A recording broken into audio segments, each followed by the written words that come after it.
Namun ada pandangan yang mengatakan bahwa setelah dia menyesal itu iblis keluar. Atau pada waktu dia menyesal itu iblis keluar. Atau iblisnya keluar sehingga dia bisa menyesal. Nah, ini ada problema di situ, saudara. Problemanya apa? Jangan mendukung Yudas. Mendukung Yudas sama dengan mendukung iblis. Saya Pendeta Melatok, kiranya ini memberkati Anda. God bless you all.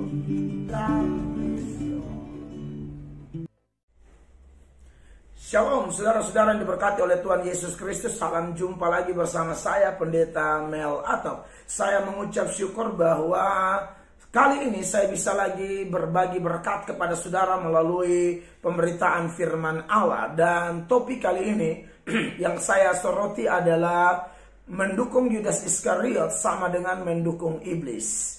Nah, bicara tentang topik ini, saudara-saudara, memang bertolak dari pandangan turun-temurun dari para hamba Tuhan, pendeta, gereja, yang mengatakan bahwa Yudas masuk neraka, saudara-saudara, dan disertai dengan pembuktian-pembuktian data yang sangat kuat. Tetapi kemudian belakangan ini, beberapa waktu terakhir ini, muncullah pengajaran di mana Yudas itu masuk surga, dan mereka juga punya dalilnya, punya dasarnya sendiri. Dan ini menjadi satu bahan renungan yang menarik atau persoalan yang menarik untuk saya dan saudara melihat dengan jelas apa kata Tuhan Yesus tentang nasib Yudas ini, saudara-saudara. Nah, kenapa saya bilang mendukung Yudas Iskariot sama dengan mendukung iblis, saudara-saudara? Karena dalam sudut pandang Tuhan Yesus sendiri, Tuhan Yesus menilai bahwa Yudas ini adalah iblis. Makanya kalau saudara periksa dalam Yohanes pasalnya yang ke-6 ya, Yohanes yang 6, saudara bisa lihat di Alkitab saudara, di sana dicatat dengan jelas. Yohanes pasalnya yang ke-6 ayatnya yang ke-70, Yesus bilang, "Aku yang memilih kamu yang 12 ini, tapi satu di antaramu adalah iblis." Kata tetapi satu di antaramu adalah iblis yang dimaksudkan adalah Yudas Iskariot. Dan ayat itu secara terang-terangan Tuhan Yesus sedang mengkontraskan antara murid-murid yang asli, murid-murid yang benar, orang pilihan yang pasti masuk surga, dan murid yang palsu. Dan satu-satunya murid yang palsu dari 12 itu dengan jelas dalam Yohanes pasal 6 ayat 70 dan 71 itu diberi keterangan bahwa dia adalah Yudas Iskariot. Dalam Lukas 22 ayatnya yang ketiga di dalam Alkitab kita ini mengatakan masuklah iblis ke dalam Yudas, saudara-saudara. Akibat iblis masuk ke dalam dia, kemudian dia pindah dari persekutuan yang benar kepada persekutuan yang salah. Sementara dia ada di persekutuan yang benar pun,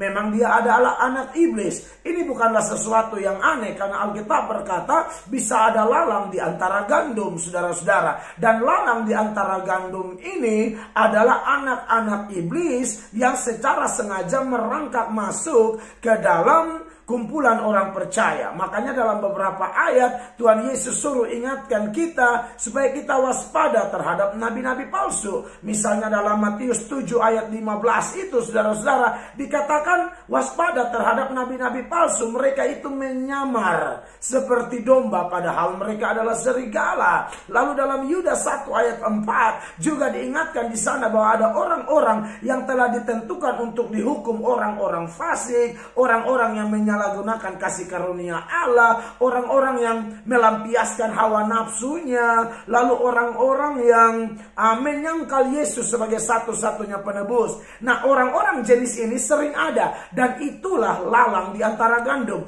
Itulah secara diam-diam setan memasukkan alat-alatnya, anak-anaknya. Maka saya mempercayai Yudas pun adalah salah satu dari anak setan tersebut. Bahkan dalam Yohanes pasal 13 ayatnya yang ke-27, ketika dia menerima roti itu, Yohanes mencatat dengan jelas bahwa Yudas ini kerasukan iblis. Dia adalah anak iblis, iblis masuk ke dalam dia, dan dia kerasukan iblis. Saudara pikirkan sekarang bahwa bagaimana mungkin dia adalah murid yang benar, bagaimana mungkin dia adalah hamba Tuhan yang benar, anak Tuhan yang benar, sedangkan iblis dengan leluasa masuk ke dalam Yudas.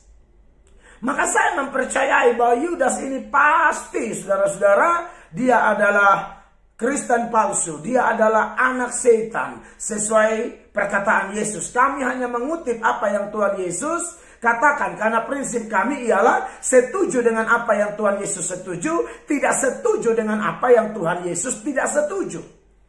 Kita jangan kebalik, apa yang Tuhan Yesus setuju lalu kita tidak setuju, ya. Apa yang Tuhan Yesus tidak setuju lalu kita mendukung atau kita setuju, itu bahaya sekali, saudara-saudara. Oleh karena itu, saya mempercayai bahwa semua kita mempercayai data-data yang dicatat oleh firman Allah, oleh penulis Alkitab, dan semuanya bersumber dari Allah Tritunggal, dari Roh Kudus sendiri. Nah, kekasih-kekasih Tuhan, menarik sekali untuk kita pikirkan hal ini.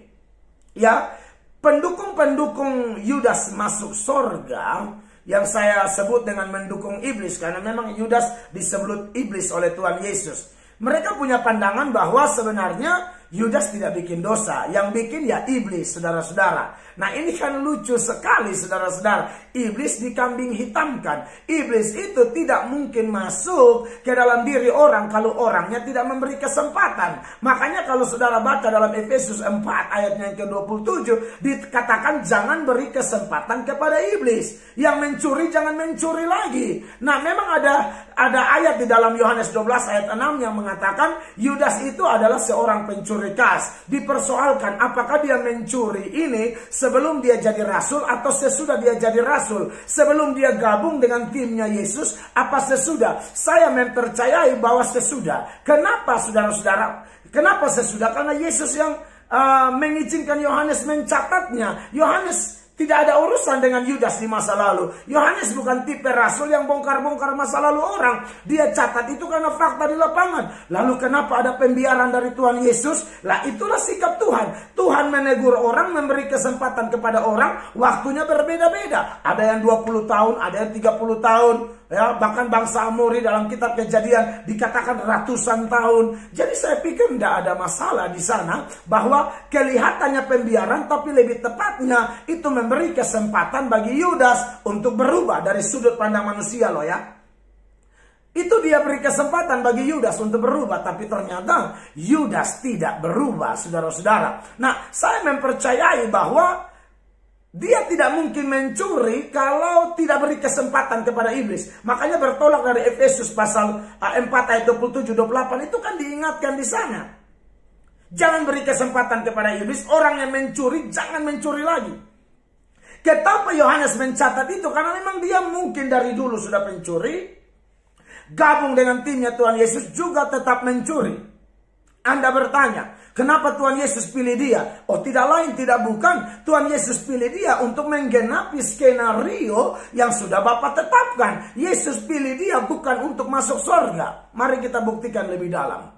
Pendukung Yudas Iskariot ini mengatakan bahwa Yudas itu kan menyesal ya. Bahkan dia menyesal itu dianggap seperti bertobat. Di dalam Matius pasal 27 ayat 3, ayat 4 dan ayat 5. Anda boleh perhatikan di Alkitab saudara untuk memastikan data itu. Bahwa dia menyesal, dia minta ampun dosa, dia buang uangnya. Lalu dia minta ampun dosanya bukan kepada Allah, tetapi kepada imam-imam. Pengakuan dosa itu paketnya lengkap. Secara vertikal dan secara horizontal. Dia tidak pernah datang minta ampun kepada Tuhan. Kenapa? Karena memang iblis yang menguasai dia, saudara-saudara. Namun ada pandangan yang mengatakan bahwa setelah dia menyesal itu iblis keluar. Atau pada waktu dia menyesal itu iblis keluar. Atau iblisnya keluar sehingga dia bisa menyesal. Nah, ini ada problema di situ, saudara. Problemanya apa? Kalau memang iblisnya keluar, saudara-saudara, baru dia menyesal, maka hanya ada dua kemungkinan, ya. Waktu iblis keluar, dia ada Roh Kudus atau dia tidak ada Roh Kudus, ya. Kalau Anda mengatakan dia ada Roh Kudus, karena kalau iblis keluar, harusnya anak Tuhan sejati itu punya Roh Kudus, ya. Murid yang asli itu punya Roh Kudus. Kalau iblis keluar, harusnya Roh Tuhan yang masuk. Ya. Kalau Roh Tuhan yang masuk, masa Roh Tuhan mendorong dia untuk bunuh diri? Itu tidak mungkin. Maka saya percaya dia tetap dipegang oleh iblis. Ya. Lalu, Kalau memang dia kan andai kata pendapat kedua, oh iblisnya tidak ada, memang tidak ada Roh Kudus, dia hanya kosong saja. Nah, bagaimana mungkin orang tidak punya Roh Kudus bisa selamat, saudara? Efesus 1 ayat 13 mengatakan bahwa orang yang percaya Injil, percaya Yesus dimeteraikan dengan Roh Kudus. Memang itu konteksnya dalam pekerjaan Roh Kudus dalam zaman perjanjian baru. Sedangkan Yudas ini kategori orang perjanjian lama. Tapi bicara tentang keaslian seorang anak Tuhan, Raja Daud ada Roh Kudus, ya kan? Yusuf ada Roh Kudus. Maka kalau Yudas adalah orang khusus, kalau yang dianggap anak Tuhan sejati, harusnya dia ada Roh Kudus. Maka tidak mungkin Roh Kudus mendorong dia untuk bunuh diri. Maka kesimpulannya apa? Memang iblis tetap di dalam Yudas, dan Yudas tidak memiliki keselamatan. Jadi, semua data, misalnya bilang, oh dalam perjamuan itu Yesus sudah janji, aku membasuh kamu, kamu mendapat bagian dalam aku mengasihi kamu sampai kesudahannya, kamu akan duduk di 12 tata, akan makan perjamuan. Semua ayat itu dari data di mana Yudas dikuasai iblis, iblislah yang memegang dia anak setan dan mati bunuh diri, dan lain sebagainya, menuturkan bahwa dia bukan murid yang asli. Maka Anda harus memahami semua janji itu, seperti dalam Yohanes 13 ayat 8 dan beberapa data lain, itu tidak boleh diartikan untuk Yudas. Itu hanya bagi murid-murid yang benar. Itu bagi murid-murid yang tidak dikuasai setan, saudara-saudara. Jadi saya percaya bahwa posisi Yudas sudah diganti oleh Matias. Makanya di dalam Kisah Para Rasul pasal 1 mulai ayat 24, 25 dan 26, ketika dipilih Yustus atau Matias, dan Matias yang dipilih, saudara-saudara, maka saya percaya kalau ada data dalam Wahyu tentang ada 12 tata itu di Wahyu 21 ayat 14 itu, maka saya percaya itu bukan Yudas, itu Matias. Jadi jangan mendukung Yudas. Mendukung Yudas sama dengan mendukung iblis. Saya Pendeta Mel Atok, kiranya ini memberkati Anda. God bless you all.